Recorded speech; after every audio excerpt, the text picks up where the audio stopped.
So we've heard a couple of times the potential importance of the microbiome, microbiome in the gut, the microbiome on your skin, microbiome in many other tissues, even including the tumor.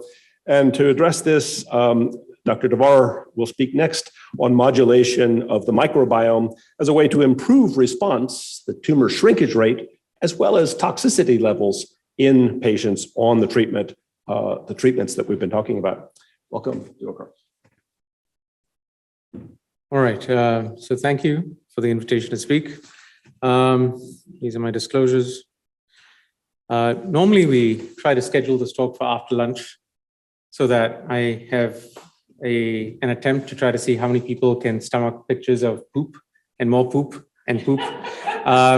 Because that's what this is about. It's about collecting poop, analyzing poop, talking about poop, and showing you guys more pictures of poop. But the key thing to understand about where we come from is the work of Dr. Kirkwood and his colleagues have demonstrated over the last 20 years, so that's basically longer than I've been doing this, that immune therapy is basically improve the survival of patients with melanoma. So everything at the bottom is immune therapy, everything at the top is targeted therapy. The stuff at the top improves overall survival, the stuff at the bottom improves overall survival even more. And what we now know is that basically, checkpoint inhibitor therapy use is burgeoning. It's growing like wildfire in many, many, many cancers. And for the first time in recorded history, just in the last couple of years, what we now know is that two cancers in particular, lung cancer and, pertinent to the present discussion, melanoma, have actually, for the first time ever, have reduction in the death in reported death rates. So this is transformative because up until now, patients were dying from cancer, but now fewer patients are dying from cancer, primarily because of the advances in therapeutic modalities such as immune therapy. But as you've heard from some of my colleagues, everything that we use to try to figure out why these drugs work, how they work, has come from a relative limited understanding of primarily looking at the tumor, the host, which is your response to immune therapy, looking at blood, for example, and the genetic characteristics of the tumor as well as the area around it, what is termed the tumor microbiome. Now, as it turns out, we have a completely separate system within us that affects responses to immune responses in general, and that is the gut microbiome. So most people don't really know about this. I'll spend a little bit of time explaining this. So the idea is that all of us are essentially symbionts, right? So if you have a garden, you kind of know this. If you take care of pets, you kind of know this. But the point is that the human body is not just the human body. It's really the human body along with a host of other microbes that live within us that help us do things. These microbes have been co-evolved. So we've inherited them, largely speaking, from our parents. To some extent, whether or not you like your spouse, you share a fair amount of this with your spouse and the people you live with. And we share a tremendous amount of these things with other mammalian species. So there's a lot of conserved ontology of these species, of these bacteria within species. And they do tremendously important things for us. So they help us metabolize vitamins. They help us metabolize drugs. They produce vitamins that the body cannot normally produce. And in that sense, they act as symbionts. They help us do things that we cannot do for ourselves. And as it turns out, they also affect the body's response to immune therapy. So the key things that we try to ask and answer, very, very simply was, how, when, and why does it affect response to immune therapy? And can we measure that? Can it also affect responses to side effects? And can you do something to try to make it better in people who don't appear to have a good microbiome to begin with? So how do we know that the gut microbiome is important? The short answer is antibiotics are bad. So preclinically, meaning if you give a mouse an antibiotic and you study the response of immune therapy in the to that antibiotic-treated mouse, these mice do worse. Now, as it turns out, across cancer patients, the effect size of antibiotics is tremendous. So what people have seen is that if you look at antibiotic-treated patients compared to antibiotic non-treated patients, the hazard ratio of doing poorly is 4.4. What that means is that if you take antibiotics, and the definition of antibiotics and across these studies is typically something that is oral or intravenous and something that is absorbed. Something that's not absorbed is generally not counted. Something that is topical is generally not counted. And as it turns out, there are also a lot more antibiotics in America than they are in Europe for reasons that we don't quite understand, probably to do with prescription preferences. But the effect size is about 4 times. What that means is if you get antibiotics, you tend to do worse by a factor of 4. Now, for people who can't contextualize that, checkpoint inhibitor immunotherapy, when you add a CTLA-4 inhibitor, it adds about 15%. If you add an antibiotic, it not only removes the CTLA-4 inhibitor, it detracts from that by half. So when you think of the effect size of antibiotics really tremendously diminish the effect of checkpoint inhibitor immunotherapy. And this has now been shown, pretty tremendously across multiple cancers, but melanoma included. Now, what else do we think, how else do we get the idea that the gut microbiome might play a role? So the other kind of indirect proof of evidence is that the stuff that nourishes the bacteria appears to help us as well. So what do these bacteria live on? And as it turns out, like symbionts, the pets in your house and the very similar to the work in animals, these bugs are also, the stuff that you eat also helps these bugs. The primary thing that bugs need is actually fiber. Now, as it turns out, eating a large amount of fiber has been shown to be good for you. So the definition of high fiber for most people in most of these studies was about 20 grams. So let me contextualize what 20 grams is. So you saw out there was a little platter, and as typical in most of these platters, the fruit is the platter that is still quite full, and then all the stuff with sugar on the top is largely gone. And the stuff that really helps you is not the stuff with sugar on the top, it's actually the fruit. If you'd eaten a pint of blueberries, that's 5 grams of fiber. So in order to have a fairly decent response to checkpoint inhibitor immunotherapy, you need to eat about 20 grams of fiber. Now, 20 grams of fiber is quite a lot. You can get that by 4 pints of blueberries. You can try consuming entire cantaloupe, or you could try taking a set of pills. And as a result, if you take the pills, which is probably the easiest way to get 20 grams of fiber in you, the primary problem is that, the person sitting next to you will probably want to sit a little further, because the biggest side effect of these pills is gas and flatulence. So the point is that, as it turns out, fiber is actually pretty good for you because it improves the likelihood of checkpoint inhibitor therapy response. And in addition to fiber, the other thing that the bugs get nourished from are actually certain fermented foods. So when people have looked at fermented foods, so that this data mostly comes from Justin Sonnenberg at Stanford, they found that both fiber and fermented foods had differential non-overlapping effects on the gut microbiome. And specifically, fiber causes a shift in the functional nature of the bugs that you have, and fermented foods have completely different dramatic shifts as well. And the fermented food group category by itself is actually associated with reduced markers of inflammation. Now, the fermented foods that people generally think about in this setting are things like that are not particularly common in the American diet, but not necessarily unheard of in the Western diet. So sauerkraut, pretty good. Kimchi, pretty good. And things that contain vinegar, that's how you generally preserve something. And then the final proof that these gut bacteria probably appear to be important. So beyond the fact that antibiotics are bad, right, and antibiotics kill bugs, fiber that nourishes bugs or fermented food that nourishes bugs are good. We actually looked at the composition of gut bacteria. So we did this by literally going and collecting poop samples. And this is primarily what I did for about 4 years when I started on faculty here. So I was calling up people and saying, please return your poop sample. And what we showed was that basically people who did well and people who didn't do well, so responders and non-responders to checkpoint inhibitor immunotherapy, had very distinct gut microbiota. So what you can do is very simply, if you want to separate 2 groups of people, you can define 2 groups of people differently, and you can look at them using essentially what is a Tisney plot. And as it turns out, when we did that and we separated people who did well and didn't do well, they had very, very distinct gut microbiota.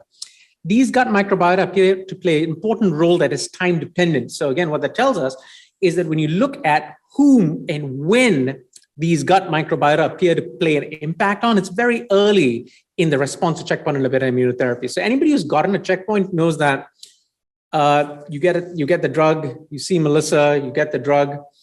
They do their first CAT scan at 3 months. Sometimes the CAT scan is good. Sometimes it's not good. Then they do another CAT scan at 6 months to tell you that it's still good, or if it's not good, to confirm that it isn't good. And if you don't do well during that period, you come off and they find you a different trial. Now, as it turns out, that category, meaning the people who do not have a response in the first instance, which happens, between 3 to 9 months, is when it appears to be the period of time that the gut microbiome appears to exert the greatest effect. What that means to say is that the gut microbiome appears to play a fundamental role in impacting early response or the likelihood of response to begin with. And as it turns out, this is a key biomarker that doesn't really normally get routinely measured. And then, of course, you can look at the different bugs and find out which is good and which is bad, and we've already done that. But the other question is, if you're trying to show this to a scientific audience, the key question that some of you might ask is why, right? I mean, sure, you have a whole bunch of bugs. How many bugs do you have? You have about something like 100 trillion bugs. So it's hard to conceptualize what 100 trillion is, but there are many ways to do that. One, it's more money than you have and I have and anybody in the room has. It's also more money than Jeff Bezos has. It's more money than anybody in the United States has, and it's 4 times the national debt. So basically, 100 trillion is a lot. And as it turns out, these 100 trillion bugs, if you don't have good bugs, what happens is that you have more myeloid cells.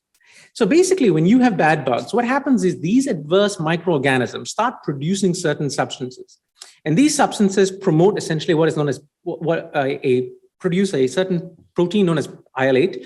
And IL-8 is kind of generally just a bad chemical. When you have bad IL-8, high levels of IL-8, this is data from essentially the Genentech group on the left and the BMS group on the right, but basically across 4 different cancers. So non-small cell lung cancer, squamous, non-small cell lung cancer, adeno, kidney cancer, and melanoma. High levels of IL-8 in red are associated with poor outcomes, low levels of IL-8 associated with good outcomes. And the same is true from the Genentech study using urothelial cancer. The short answer is that IL-8 is bad. And what we showed was that the reason why you have high IL-8 is because of bad bugs. So basically, these adverse microorganisms essentially promote a phenotype that is associated with a bad intratumoral myeloid program sustained by high levels of plasma IL-8, and in so doing, they prevent the immune therapy from working. Now, when you think about this, it sounds hard to relate, but it's actually no different than when you send your kids to school. So when you send your kids to school, it turns out it's a fairly big school, public school, and it's all about the influence on the child and how the child does long-term is all relatively contextualized. The child has more good friends than bad, turns out the child may do better. If the child has more bad friends than good, then you have to worry about influences. And the gut microbiome operates in a very, very similar fashion. It exerts an influence. It doesn't solely determine, but it exerts a strong influence one way or the other. More favorable bugs than unfavorable, you tend to do well. More unfavorable than favorable, you tend to do poorly. Now, as it turns out, the problem with unfavorable is you don't get to pick what you have, kind of like going to public school. You don't get to pick the composition of the school, 1. 2, you can also, as it turns out, selectively add to bad bugs. And as it turns out, bad bugs are a little bit more resilient than good bugs. And so antibiotics, part of the reason why we think that they're bad is because the effect of the antibiotic is asymmetrical. Antibiotics kill more good bugs than bad. So the use of antibiotics appears to cause checkpoint inhibitor non-response primarily by exerting an effect of killing, adversely killing mostly the good organisms. And you can, we've shown the mechanism by which this operates. So beyond response, what else can it do? As it turns out, you can also predict who's going to get side effects and what kind of side effects they're going to get. So when we looked at this, we essentially did the same thing. You look at a group of people with side effects, you find out who has side effects, who doesn't have side effects, and you look at them and those two groups segregate. You can basically predict which kind of side effect the person is going to get by looking at their gut microbiome. So if you have, for example, thyroid problems or joint problems, you tend to have these bugs, particularly Streptococcus. It's a very interesting organism. It's actually associated a lot with joint problems and also very interestingly with liver problems. And there are certain other organisms such as Blautier that are associated in particular with things like vitiligo and certain gram-negatives that are associated with colitis. The reason why this is important is because for 2 reasons. 1, historically speaking, there was this whole idea as to whether or not side effects were good or side effects were bad. There was a lot of data that suggested that side effects in general were good. And then there was this large study from Merck that suggested that side effects were bad. But what we were able to do was we were able to reconcile the 2 observations. And we think that the difference in observations is to do with the nature of the side effect. So for example, when you look at side effects across the board, generally the development of side effects is a good thing. Meaning it's more likely to be associated with a favorable response. But there are some side effects, particularly speaking the side effects that are associated with Streptococcus, that are bad. And the reason that's kind of interesting is because Streptococcus is not, generally speaking, gut commensal. So that's basically fancy speak for saying that it's not supposed to be there. The only way it gets there is if you take another medicine, because Streptococcus is found in your mouth, not in your colon. And the only way it can get to your colon is if you take a proton pump inhibitor, which brings me to the second category of medicines that you should try to avoid. And that is anything that affects your gut pH adversely, which means PPIs, proton pump inhibitors, Pepsid, famotidine, all of these things actually are there to reduce the amount of acid. So they block acid secretion, and so they elevate gut pH. America is the only country where you can buy this over the counter, right? There's that fat guy on the lawnmower going around, zipping around, telling you that you need to buy omeprazole or esomeprazole. And the only reason you have that is because we have tried to normalize obesity and barbecue, both of which are probably not a good thing. But the point is that omeprazole and famotidine and all these other medicines that affect acid actually doing something completely unnatural. In women, they increase the risk of osteoporosis. Across the board, they increase the risk of causing shifts in your gut microbiome. And as it turns out, they help you enable Streptococcus to go into your colon. Streptococcus is not supposed to be in your colon. When it goes there, it crosses the gastric barrier, the intestinal barrier, and it starts causing all kinds of adverse effects. So we've been able to show that the historical reasons why there were differences in who had good side effects and bad side effects, what were thought good or bad side effects, is largely due to the asymmetrical distribution of Streptococcus amongst different species. So finally, what can you do to change this? Well, as it turns out, you can do a heck of a lot. So there are a whole bunch of people doing things like high fiber interventions, really very, very neat things. At MD Anderson, they're running a trial where literally they are cooking your food for you. Now, I don't know if I'd feel comfortable with food that you get from a hospital kitchen, but somehow in Texas, they managed to convince people to eat their stuff. And it's a finite intervention. So you don't basically eat their stuff for a year. I also imagine that they don't do this around Thanksgiving or other holidays. They do this as a defined intervention for about a couple of weeks, and then they measure the effect. And they're doing this basically in high risk melanoma that has been treated adjuvantly, as well as advanced metastatic melanoma. The results are not available yet. There are other ways in which you can do this. You can also literally try to change the gut microbiome using single bacteria, what are known as monoclonal candidates, consortia, defined consortia, such as the consortia from Ceres or the consortia from Vedanta. That's the stuff in the middle. And also, if you decide you don't know which organism to pick and you don't really want to rely on one organism or cluster of organisms and you don't really feel like eating the food from MD Anderson, what you could do is you could just change the gut microbiome wholesale. And so we did that. And three groups have reported on that. So this is the data from the MIMIC trial, which is basically from Canada. And so this trial in Canada, quite very interesting. Basically, they took patients with advanced melanoma. So this is patients with metastatic disease, and they gave them immune therapy. So single agent immune therapy, you normally expect a response rate of about 35%. And in addition to that, just before they got immune therapy, they gave them a fecal transplant that came from a healthy donor. So generally speaking, the healthy donors in all of these trials are young college kids because of those are the only people signing up to donate stool samples for $50 a pop. And the fecal matter is administered in the form of a pill, and those pills are given for about 7 days prior to the administration of the immune therapy agent, which in this case was either pembrolizumab or nivolumab. The response rate is quite exciting, about 65%, so double what you'd expect.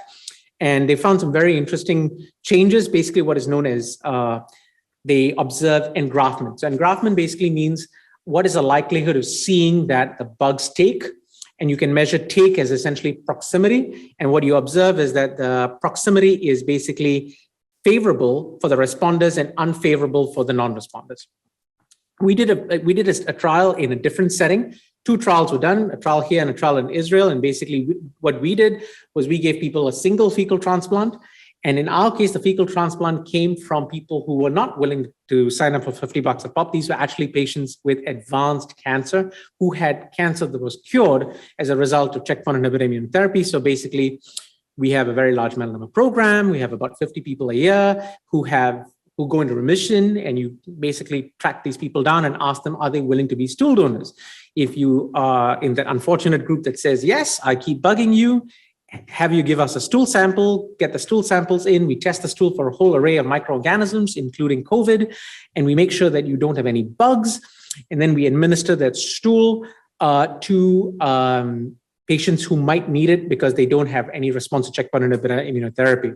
And so when we did this, we found quite excitingly that a small proportion of people had rather unusual responses. 9 people, unfortunately, did not, but 6 people had cancer that either shrank or stopped growing. And that shrinkage or cessation in growth was associated with immune activation, as well as, interestingly enough, like I talked about earlier, a reduction in myeloid cells.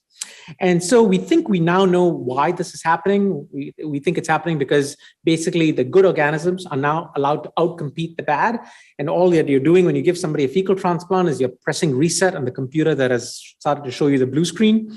And what we're trying to do is do more experiments going forward. So very, very simply to summarize, what we think that is happening is checkpoint inhibitor immunotherapy is curative.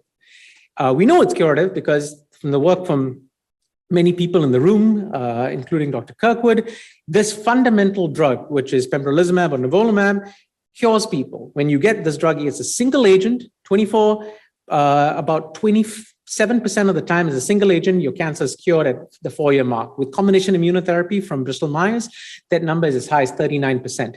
And so these drugs are curative. The problem is, even if it's 39%, 61% of the time, these drugs don't work. And as it turns out, the primary time they don't work is in the first 10 months. And in that fraction of patients, the 30 to 50% of people who have cancer that does not respond in the first year of therapy, the gut microbiome probably plays a fairly important role, and trying to fix it might be a good idea. How can you study this? Well, we are now trying to prove this in other cancers. So we have now collected, in addition to the melanoma samples, we have something like 900 stool samples from 400 patients with kidney cancer, bladder cancer, melanoma, lung cancer, and all kinds of cancers treated with immune therapy. And we're looking at the same thing to try to see if this is true in more than just melanoma. The second thing that we're trying to do is we're trying to fix it. So beyond just fixing this now in the proof of concept experiment, we have another trial, and this trial is quite exciting. The first trial, 2 trials, one here, one in Israel. The trial on the right is from Pittsburgh. The trial on the left is from Israel. We used 8 donors, they used 2. And we are pretty certain that the fecal transplant experiments work a lot better than looking at consortia, because the consortia do not appear to be very effective. So the next set of questions is, can you prove this in melanoma, and can you prove this in other cancers? So where we are very interested in this in melanoma is that Merck has a combination known as pembrolizumab with lenvatinib. This is a combination that is not yet FDA approved, but is in the advanced stages of testing. In highly refractory melanoma, it produces responses in about 20 to 25% of patients. The major side effect of lenvatinib, though, is diarrhea. So if you start taking lenvatinib, most patients end up with a diarrhea that is pretty significant. But 50% of the time, lenvatinib needs to be cut down about 60% of the time. And as it turns out, fecal transplants are actually quite interestingly enough efficacious in treating lenvatinib-related side effects. So the question that we developed was, if you know that lenvatinib is going to cause side effects, and pembrolizumab and lenvatinib is pretty efficacious in treating melanoma, can you add a fecal transplant to it to try to make it work even better and also eliminate side effects? So generation 2 of testing, make the drug better and reduce side effects. So the experiment is a fairly simple one. Basically, patients with advanced melanoma get pembrolizumab and lenvatinib. Half get pembrolizumab and lenvatinib, which is already very efficacious. The other half get the same combination with the addition of a responder-derived fecal transplant. And we're giving this transplant in the form of a pill so that patients don't have to undergo colonoscopies outside of the first 2. So they get 2 colonoscopic administrations of the fecal transplant. After that, they get pills. And we then look to see, whether it's working. This has now been funded, and we are waiting to open the study. Beyond this, we're also looking to see if it's going to be efficacious in lung cancer. So this is a study that we've already gotten some funding for. There's, again, like I showed you, some good evidence to see whether or not it's promising in melanoma. And we're now doing a proof of concept experiment in lung cancer. I'm working with one of my colleagues here in the lung cancer field on this, and very similar to melanoma. It's basically checkpoint inhibitor resistant patients with lung cancer who are getting a fecal transplant, and we're trying to see whether or not it's going to work. And finally, other people are also doing the same thing. So there's an entire group in Canada that is very interested in studying this. And so in Canada, they are running a very similar trial, but in PD-1 naive melanoma, lung cancer, and choroidal melanoma, and they've got some very exciting results as well. So finally, side effects. So we're very interested in proving that we've already shown that the gut microbiome plays an important role in mediating the development of side effects. What we're very interested in studying is whether you can fix it to treat side effects. And why might this be the case? Well, as it turns out, the vast majority of side effects that patients with immune therapy experience are side effects at the barrier organs. So the barrier organs are your skin, the colon, the lung, and these are places where existing microorganisms are already meeting the immune system.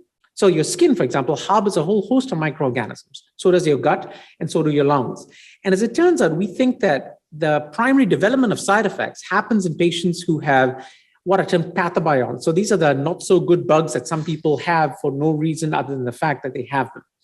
And so what we're looking at is whether or not a fecal transplant can eliminate those bad bugs, such as Streptococcus or the other organisms. And so this has already been shown to be quite effective in a small proof of concept experiment done at MD Anderson.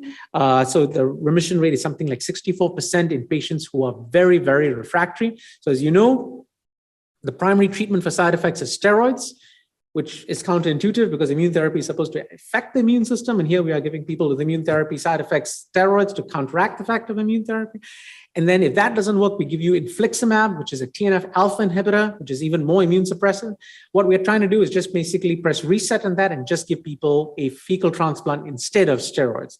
And so this is a large experiment that is ongoing right now through a larger mechanism. And we are very excited about this primarily because we think that there's going to be a whole host of side effects that happens in the next 10 years for two reasons. One, checkpoint inhibitor immunotherapy, as you've heard from Dr. Kirkwood and others, is migrating early into the life cycle of the patient. So metastatic disease was, about 20% of the patient population. Stage 3 disease was about 25% of the patient population. Stage 2 disease, another 20% of the patient population, now has access to checkpoint inhibitor immunotherapy. So checkpoint inhibitor immunotherapy is basically now accessible to more than 50% of melanoma. In addition to that, it's accessible to 17 different indications in cancer. So not just melanoma, lung cancer, kidney cancer, bladder cancer, a whole host of cancers, including 2 disease-agnostic indications. So we expect the burden of side effects to explode in the next 5 to 10 years. And that's part of the reason why one thing that we want to do is we want to study side effects. The second reason is CTLA-4 inhibitors, which were developed initially by Bristol Myers, actually newer agents have been developed and they're extraordinarily effective. So the first is a drug known as botensilimab or Gen 1181 from Agenus. This drug is producing responses in colorectal cancer that is microsatellite stable. Immune therapy has historically never worked in colorectal cancer. This drug is causing radiographic responses in 25% of colorectal cancer patients. Except that the way the drug works, it's designed to work by augmenting antigen-presenting cells. Turns out when you do that, you get more side effects. So 24% of colorectal cancer patients benefit, 40% have severe diarrhea. This drug is now migrating into melanoma. At some point in time, patients with melanoma are going to be getting this drug, and we potentially worry about the effect of side effects. So what we are looking at, trials to try to enable these patients to get access to some kind of gut microbiome modifying strategy to treat these refractory side effects, because we expect that these side effects are going to be fairly hard to treat. So those are my funding sources, and I'm happy to take any questions if there are any, but we're very excited about this space. And we thank everybody who, here in the room, because most of you have had a call from me asking me to return your stool specimen, and now you know why.